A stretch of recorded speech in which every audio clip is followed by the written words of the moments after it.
of Geddy Lee's big, beautiful book of face.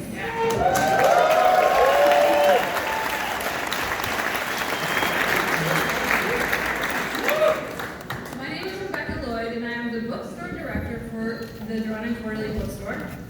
And as a local independent bookstore, we are honored to see so many people here tonight to celebrate this epic work by such a talented and revered musician. Merci tout le monde d'être ici ce soir. C'est vraiment un plaisir de vous voir. Je suis Rebecca Lloyd, la directrice des librairies Drawn and Quarterly.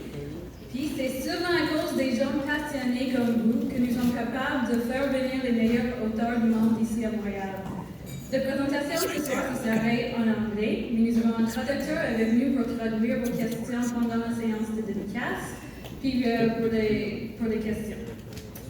Because of the passionate support of people like you, our bookstore is able to continuously invite the world's best authors to Montreal.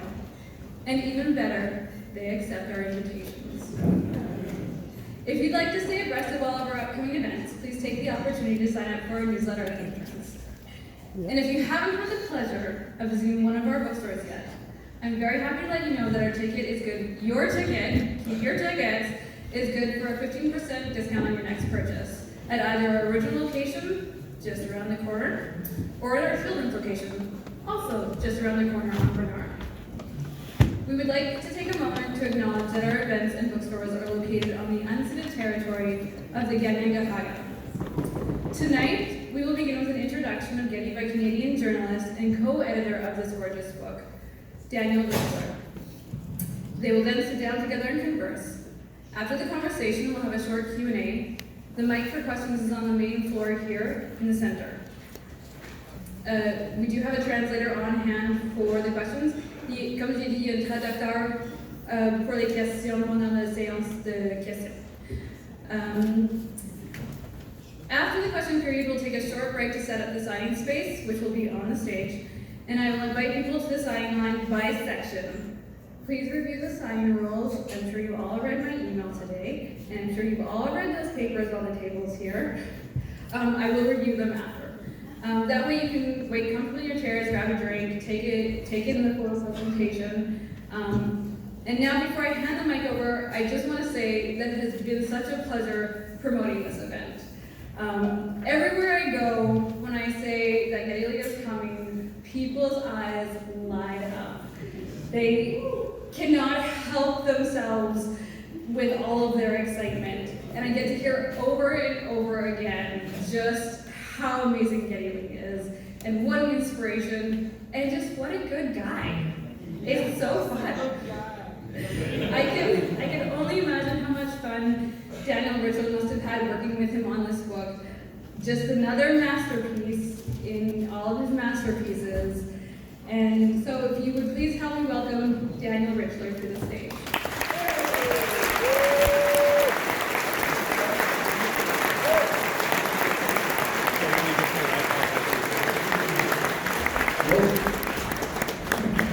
I'm not going to take long at all before I call Geddy on, and we'll just get on with this thing. I just first of all wanted to apologize to the francophone here that we're not doing it bilingually. Ça fait au moins 40 ans que j'ai pas habité à Montréal. Alors, j'ai trop de respect pour la langue de risquer de massacrer.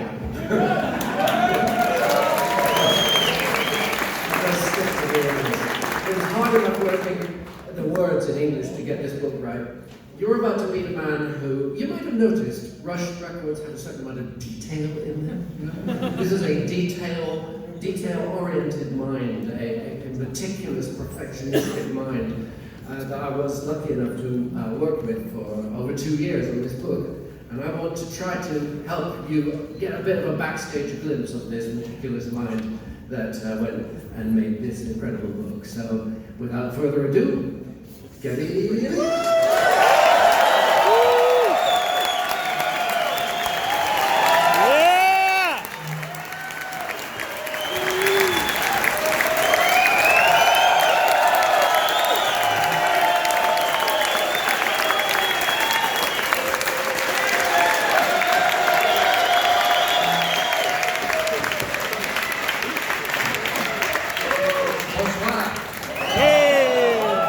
Ça va bien?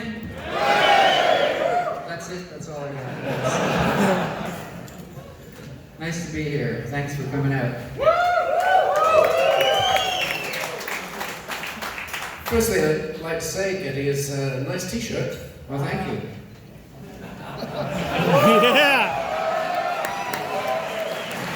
It's about fishing, right? Yeah, it's about fish. The big, beautiful book of fish. So, you spent some time reeling in these instruments, and you could have sat on your goodies like a dragon sits on his treasure in a cave, kept it all to yourself, but you decided to go for a book. Why? Okay, that's kind of a complicated answer, but I'll do my best. So, as I started getting involved in sort of looking into the instrument that I held in my hands for over 40 years, I realized I knew so little about its origin and so little about its evolution. And in the researching of this stuff, things were turning up. Bits of historical information, personal stories from guys that, slaved away their whole lives in bars playing these wonderful instruments. Obviously famous guys use these instruments, but the weekend warriors also, showed their passion using these instruments. So in the course of collecting the instruments, I was collecting stories. I was collecting stories about human beings, about experience, and about manufacturing these instruments that were so interesting to me. So I would look for other books to get information from, and realized there weren't any. I mean, there wasn't a book, a compendium, a proper compendium, that showed off my instrument, my electric bass that I spent my life playing. So I felt this has to be corrected. So I set out to do justice to the instrument that brought me my entire life. I remember also, as your collection got bigger and bigger, the question came up, where are you going to put all these things? And there's this stand-up comic, right? Stephen Wright, he goes, you gotta have everything. Where would you put it? So we decided to put it in a book. Put it in a book, yeah. No, exactly. It just seemed to me that the more I got to know these instruments, the more I realized how beautiful they can be, that they really are pieces of mid-century art. And they deserve to be photographed well, they deserve to be shared with other lovers of these things. And also the story that was starting to develop to me, the story of the electric bass, is really the story of popular music. So it's a different kind of history of popular music, in my view. Because you're a mad collector, and in the book you kind of describe about how you go down rabbit holes in your obsessions. But you're not just a greedy collector. You once said to me, you collect baseball memorabilia, for example, and you said, well, it gives me a window on American history, or Canadian for that matter, but how does that apply with the bass? Is it the same principle for you? Yeah, all the things I collect, they grab my imagination because they are windows into the past. When I started getting involved with my love of wine, it brought me to the places that produced wine. And so I was spending a lot of time in France and in Italy and other places of the world. And so it became a window and a doorway to new culture. And I found that as I was reading about electric basses, I was discovering a lot about how mass production got started in California in the 50s, and how that in some parts of Italy they were making brilliantly eccentric instruments in the late 50s and 60s. Who knew? I didn't know that. Partly with accordion parts. Yeah, exactly. Sweden was making interesting instruments in the 50s and 60s. So the world was expanding to me, and they all connected to my instrument. So I felt that this was the right road for me to go down. It was really the first thing I've ever collected that made sense, to the way I've lived my life. One thing occurred to me recently, which is, you got a big fat book about basses here, but why are basses, first of all, invented so late? Like, people were tinkering around with microphones in the early 20th century, sticking them on trumpets and violins, and no bass, no electric bass until early 1950s. What was the genius that went into making the bass? Why is that an important step? Why did it take so long? I don't know why it took so long, but I know that imagine being in a band traveling around, parts of the world, and you're the bass player. Well, they're traveling around in some sort of bus or small van or car with a trailer on it, and the stand-up bass doesn't fit. So it would be relegated to the roof, So when people started tinkering with electronics, I can imagine the relief that the bass player had when he finally realized, oh my God, I can actually, travel with this thing and play a tune because it has frets, So I think it was such an important discovery when it did finally come along, but I don't know why it took so long. There's also a bit of a chicken and egg thing, because there were not strings for electric basses when Leo Fender started rolling out so who was going to make the strings? So he used piano wire. That's right, yeah. Piano wire. So everything had to be developed from scratch. It's kind of incredible. But we take that for granted, don't we, today? Well, I certainly did. I played the instrument for years without realizing where it had started, but it was a wonderful journey for me to discover all these things. How much of the book is personal to you? How much is historical and technical? Well, as you know, when we sat down to write the book, I didn't want it to be a dry encyclopedia. I didn't want it to be a reference book in that way. I wanted it to be conversational, like we're talking right now, Like I wanted it to be friendly, and I wanted people to be able to just look at the pictures if that's all they want. Some of the photography is stunning, and I don't think instruments have ever been photographed so beautifully. So there's no prerequisite that you have to know the history of Gibson, or you have to know who was Dan Electra, who made Dan Electra. So I wanted those things to be secondary to the beauty of the book, and I would like to have had a few more pages, but I had to satisfy with 408. Only 408. But I remember when we were starting laying out the technical details, we had what you called nerd bubbles, right? And nerd bubbles were the sidebars where, if you were that way inclined, you could dig deeper into the nuts and bolts of the business. But much of the book is actually your sort of anecdotal and emotional, isn't it? Well, I think it's interesting to talk about these books these instruments from the perspective of having played them as well. They're not just objects that live in isolation. They make music and they make people happy, and people have spent their lives using them. And I think that's what's the great thing about it. So I made sure that I talked to a lot of different players, and we interviewed a number of people, as you know, and the reason to interview them was to bring the instruments to life, to remind people that these aren't just pieces of wood and steel and plastic. These are things that come alive in the hands of anyone that feels the passion to play them. I've known you for a little bit longer than the time it took to write this book, and one thing that always impressed me about you was that you really never talked about your work. You didn't talk about instruments as if they were some sort of object of fetish, or you didn't carry on and on about it. They were tools of the trade for you, like a hoe to a gardener, Yes. Did you find it difficult to analyze the instruments in the detail that the book required, and did that sort of risk ruining it for you? Well, I always used instruments only that were helped me develop my sound.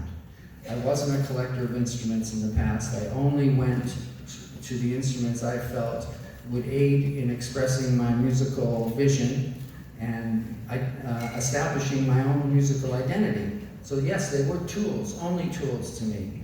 So when I started the idea of collecting older basses and vintage basses, it was a bit foreign to me. I didn't see how I could possibly use them, especially in the context of Rush. But a funny thing happens when you fall in love with a history and you start going down that rabbit hole. You find that you want to share your excitement. I was learning so many things. Some of them were very nerdy things, and some of them were quite fascinating. And I thought, well, I want to tell people about this. You know, I love to converse about the things I'm passionate about. So the book seemed a natural way of doing that. But these instruments, they tell so many stories, and those stories need to be shared, I think. Give us an example of something really nerdy. Well, there's endless amount of nerdiness in this book. I mean, if you like knobs, talk about knobs quite a bit. When did they go from being rounded to being flat on the top? I mean, that's about as nerdy as you get. I remember the day we actually took out a measuring tape, right? And we went down to the basement and we measured the circumference. Yeah. And you had a lot of help. Don't tell him that. You had a lot of help, it should be said, from your bass tech of many years, Scully McIntosh. Yeah, my bass tech, Scully, he's really the curator of the collection, and he's a defender of the instruments. So whenever we get talking about this and that and the other, he would always say, no, that's not what's important. This is what's important. So he's the conscience of the book in many respects. Yeah.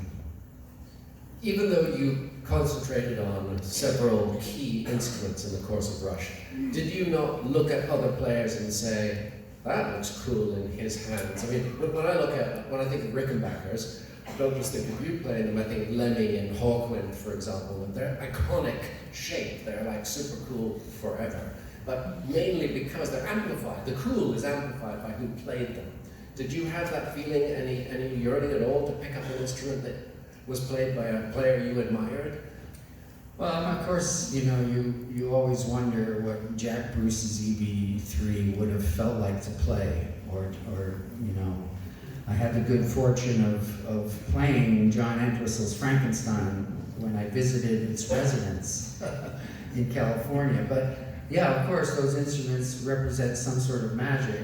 When we were doing the interview with John Paul Jones, as you recall, he came to my apartment in London, and we did this wonderful afternoon with him. And I have to tell you, John Paul Jones may be the nicest guy in the music business. I mean, he's an incredible gentleman.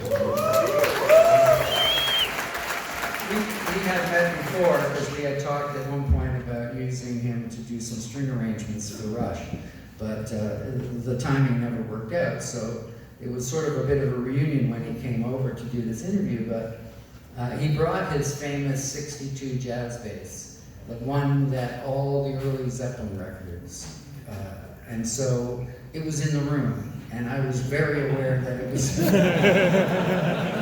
there's this great moment when Daniel and I were setting up for a photograph, and Richard's setting up the lights, and he's just sitting on the couch, just playing Heartbreaker.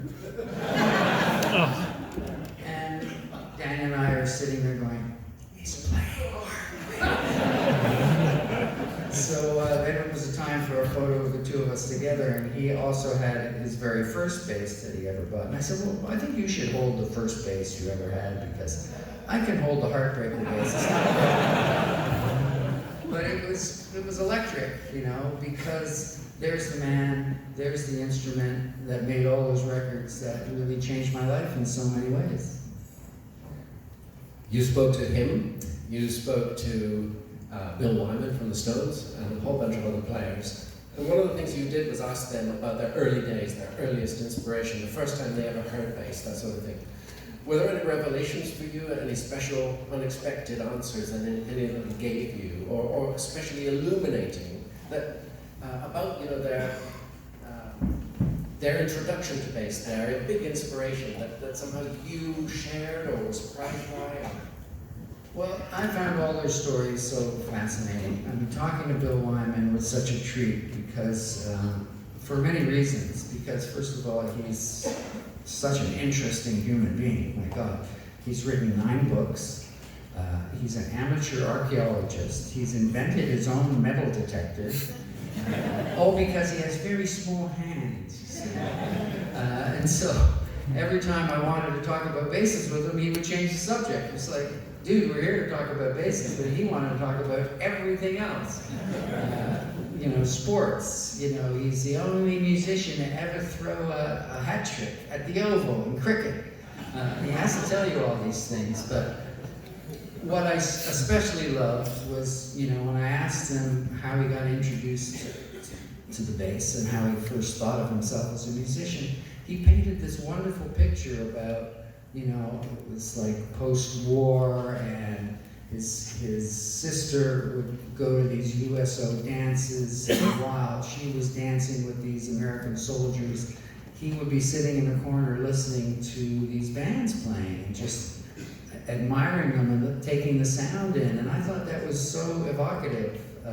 And every musician I talked to had their version of that. And I thought that was really quite fascinating and lovely.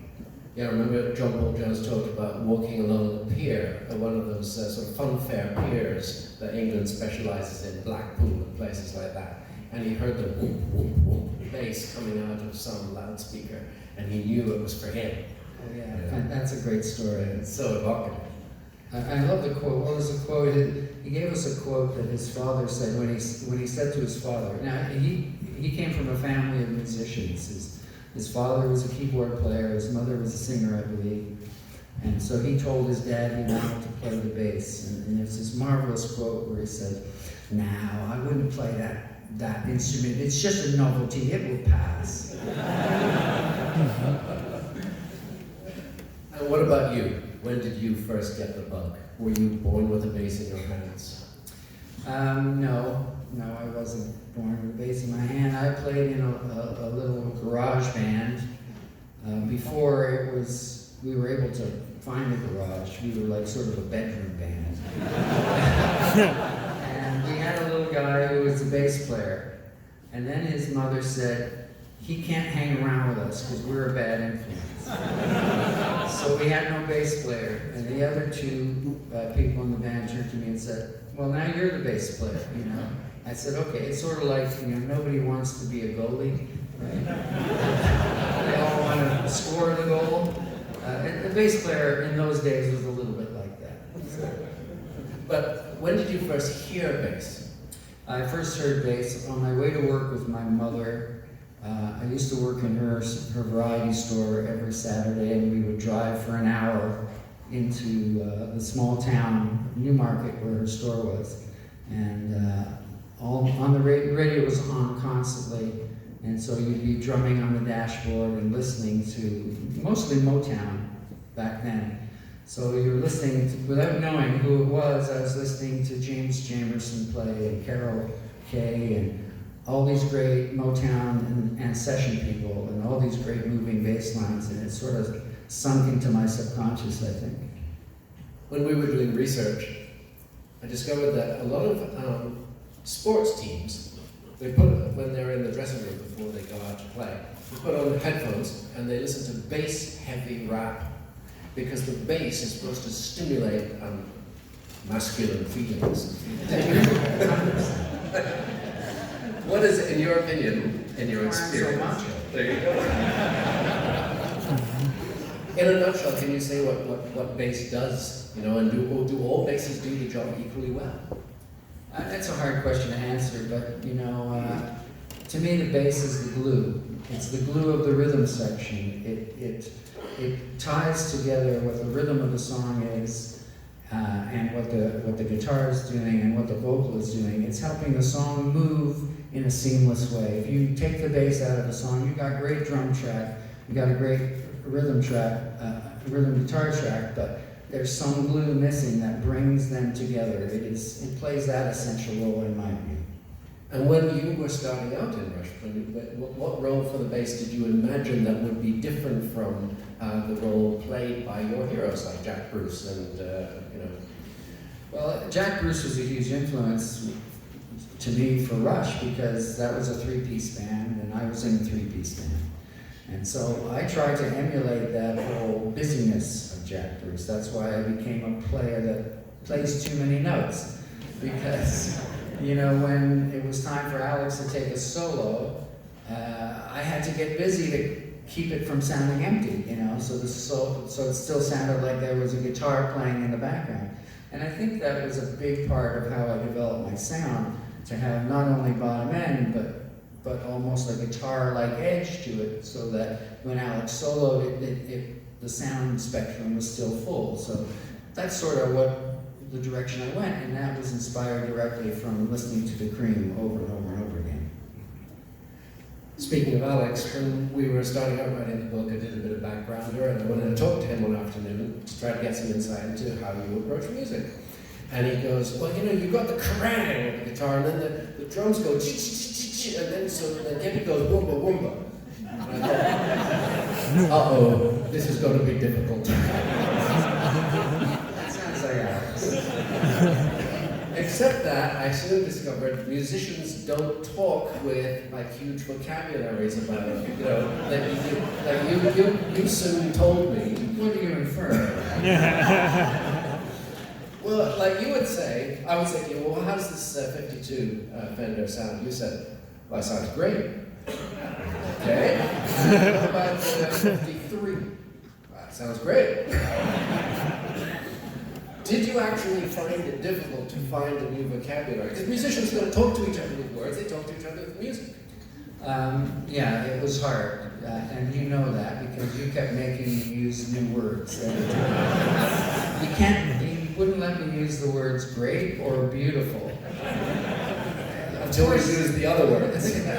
So we had to keep trying to find a way of expressing the tonality of an instrument in a way that sounded fresh every time, because some basses do sound like other basses, and their nuances are what makes them different, or the feel is what makes them different, or the sheer beauty of the instrument is what makes it different. So that was a challenge, but it was a good challenge because it helped me really think about the sound that's coming from each bass as an individual, you know, bit of personality. You actually went out on tour with 27 of the basses that are in this book, which is kind of incredible. What did you find out about the personalities of some? Do you remember any particular ones that you wish you had played earlier in your career?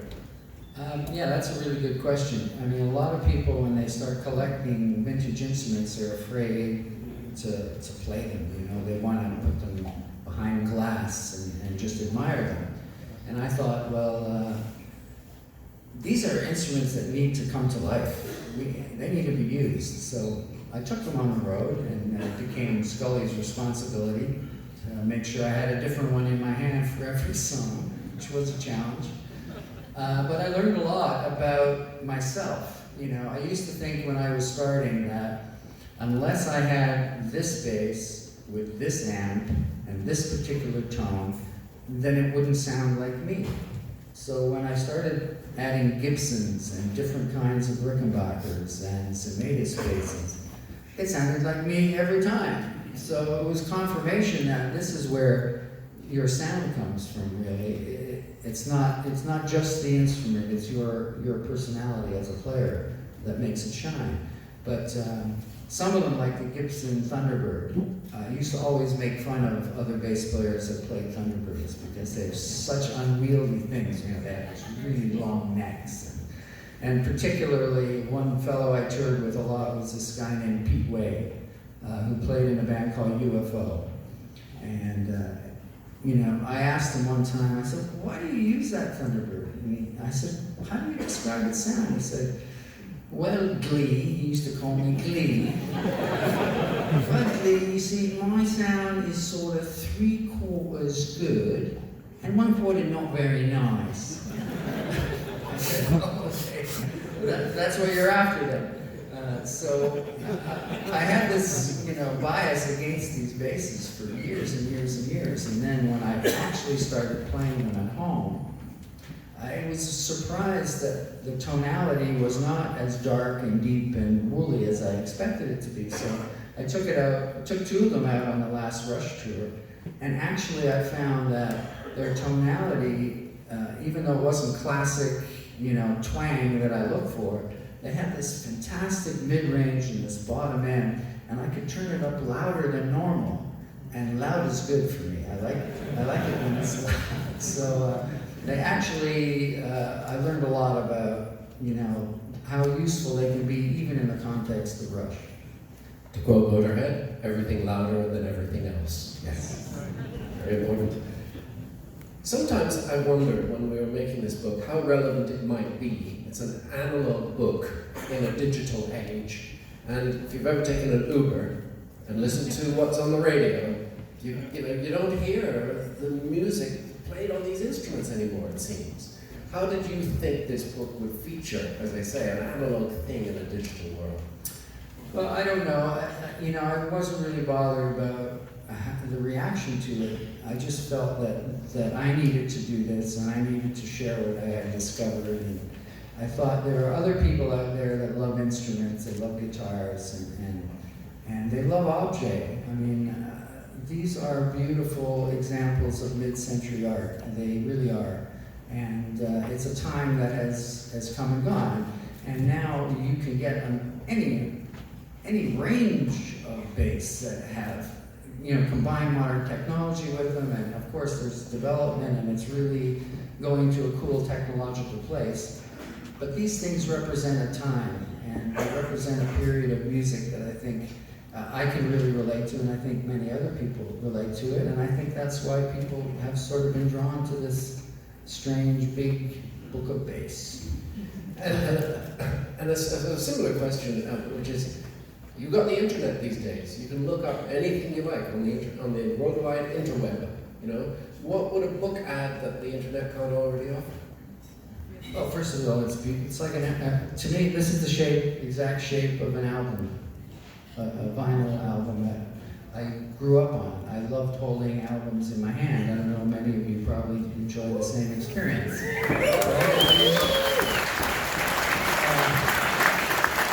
So to me, listening to a record while you're holding that album and you're looking at the lyrics and you're imagining what the writer intended, I think you get the same thing out of this big beast. The pages are beautiful and there's stories there if you want to read them. If you don't, you don't have to, but it's just something that you can indulge yourself in, so I'm really quite proud of it. I'm sorry? Thanks a lot. Merci beaucoup, Geddy. Oh, merci.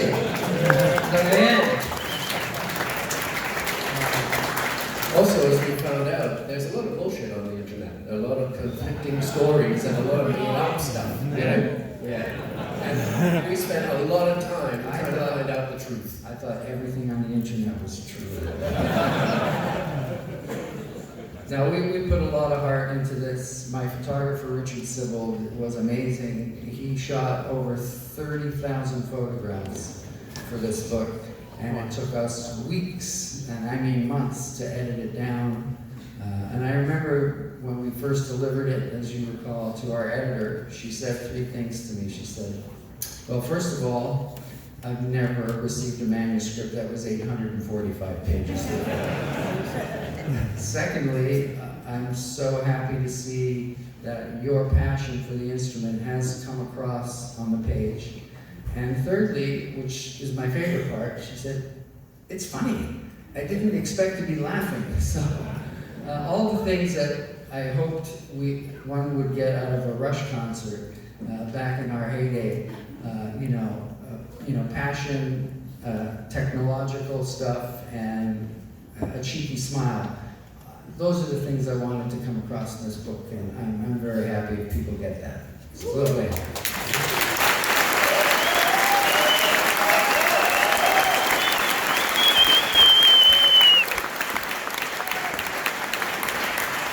That's all I got. Now it's your turn. Yes. Anybody got any questions? How's this going to work? Is there somebody with a microphone out there? Yeah. Because I can't see, the lights are in my eyes, but it's okay. Testing 1, 2. Good evening, gentlemen. Hi. Good evening, Geddy. Hi. Thank you for coming to see us in Montreal. We've seen many a good Rush show here. Always appreciate your visit. The book looks awesome. Thank you very much. Thanks for coming out. And thank you for 40 plus years of music. I think I speak for everybody here when I say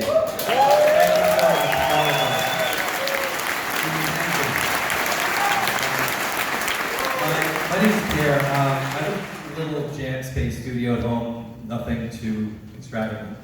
I've grown fascinated with the whole recording process and everything that happens after the musician's original performance is captured. And Rush music is so intricate, and you've afforded yourself so many options with so many new instruments later on in your career. My question to you is, how do you know when you're done? I always show demos to my friends, but I always keep telling them, yeah, but it needs a bit of a mix. I got to redo that part. I've got to. How do you end up? How are you ultimately satisfied with the product and ready to certify it as the original creative vision that you had? And then again, how many happy accidents happen along the way? Well, you know, that's a great question, because this is a big problem for me. I feel like you'd say that. I used to say that mixing an album, for those who don't know, is the final stage of an album. And I used to say mixing is the death of hope. Always, for me, it was hard to let go. You know, Alex and Neil and our producer would say, "Stop now, you're going to wreck it." You know? Because there's always another idea, there's always something that can be a bit better in my view. And I think when you work on a project for a long time, you get so intimate with everything that's on that song that it's hard to separate yourself from it. Right. And you keep thinking, well, this little thing could be so much better. And that's true, but sometimes, you know, they say the enemy of good is perfect. You know, sometimes trying to make something so perfect that you might lose some magic. So basically a record has to be torn out of my hands, and that's just the way I'm built. So yeah, thanks for the question. Thank you so much. Yeah, thank you.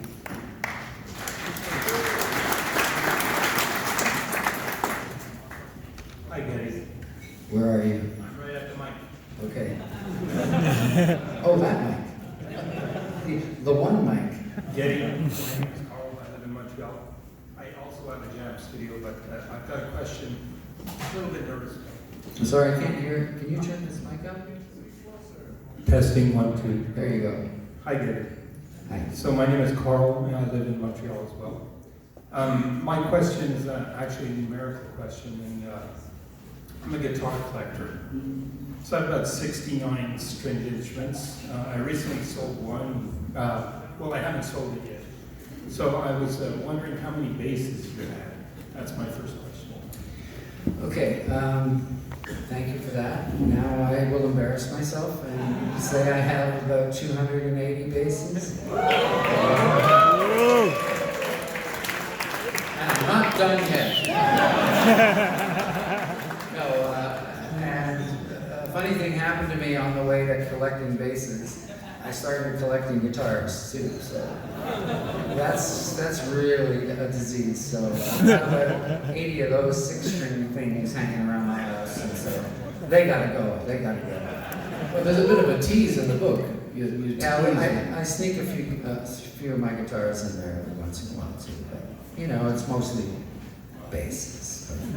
So my follow-up question. So I'm primarily a guitar player. When I was 10, I played bass in a band in 1975. Do you play anything other than a 4-string?